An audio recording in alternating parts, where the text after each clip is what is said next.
Okay, this is from December of 2019, and it's on sin. This is just a note, um,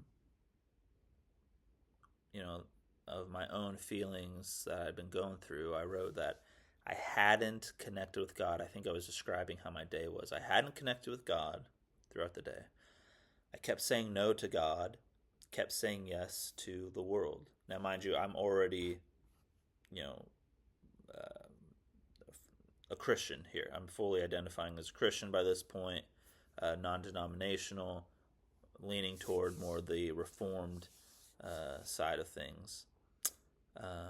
So that was my framework here. I hadn't connected with God.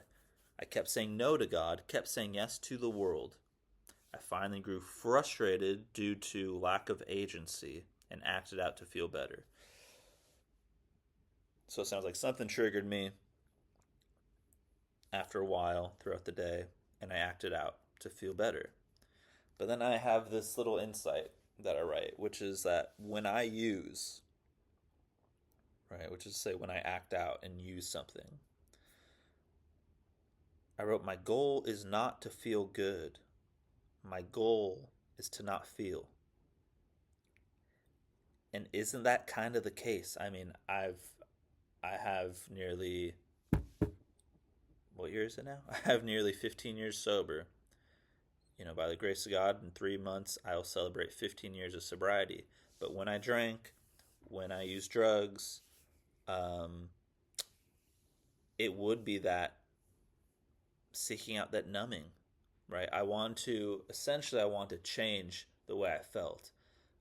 That's what I thought was going on in my head. But what it always came to, how it always played out, is I was seeking a numbness, really, right? My goal was actually to not feel. And it's the same way, even in sobriety, when I use other things, when I use screens, images, videos, food, whatever, when I act out in these ways, on the surface, yeah, I just want to feel good, take the edge off. But it's to not feel at all.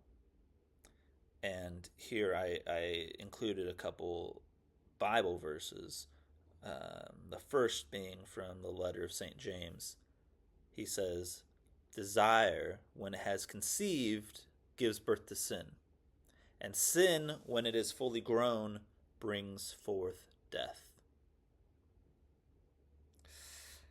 That hits with what I'm talking about, the seeking of numbness. It's almost as if I think I'm seeking to feel pleasure or comfort, but what really happens is I am seeking a numbness, and it's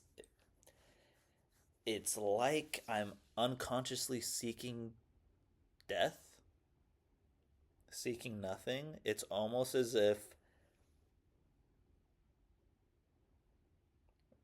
right, St. Paul says we fight not against flesh and blood, but against principalities and powers. It's almost as if when I say yes to my sin, when I give in to my sin, it's as if it then takes me over and leads me to where it wants me to go, right? Which is death and destruction and ruin. And it just, why, it's not rational that someone would choose to feel nothing rather than feel good. We all want to feel good. But then in the course of seeking that out, I actually would want to just feel nothing and numb out. Desire, when it is conceived, gives birth to sin, and sin, when it is fully grown, brings forth death. And then I contrast that with another verse from St. Paul's letter to the Colossians.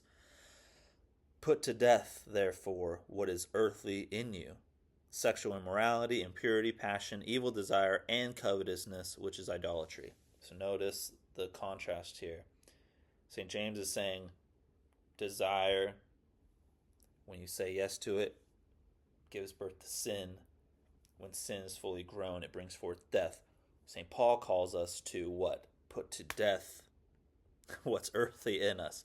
It is kind of a kill or be killed type thing here, which jives with the entire theme of spiritual warfare, right? Which all of the great teachers of the church for 2,000 years have spoken to, right? Starting with St. Paul. I forget in which letter he describes it. Is it in Ephesians or Galatians? Anyhow, you guys will find it out about that spiritual warfare, about how we fight not against flesh and blood, but against the principalities and powers. All right. We are in a spiritual warfare. It is a kill or be killed, right? Especially, we all know this. I know this personally just through what I've seen when I was using. And many of you know my story does include a tragedy, which included a death, which resulted in a death, right? But even barring a kind of crazy story like mine, we all know people who we see them going down the wrong path after a while, and then it leads to ruin, whether it's financial, social, physical, or their very lives, right? Put to death, therefore, what's earthly in you.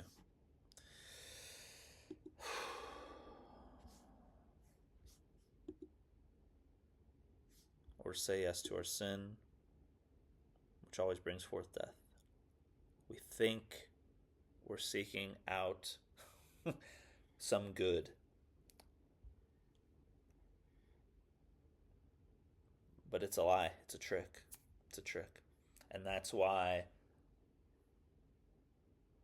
prayer, fasting, and almsgiving, which our Lord gives us in the Sermon on the Mount, right? He assumes it. He assumes that his followers were already doing these things. He was just pointing out, here's a better way to do it. That's why I feel like they're the pillars of the Christian life as far as what does a Christian do with their lives? Well, they pray, they fast, and they give alms. Because if we're not ever fasting, we're never saying no to some goods, which are indeed good, right?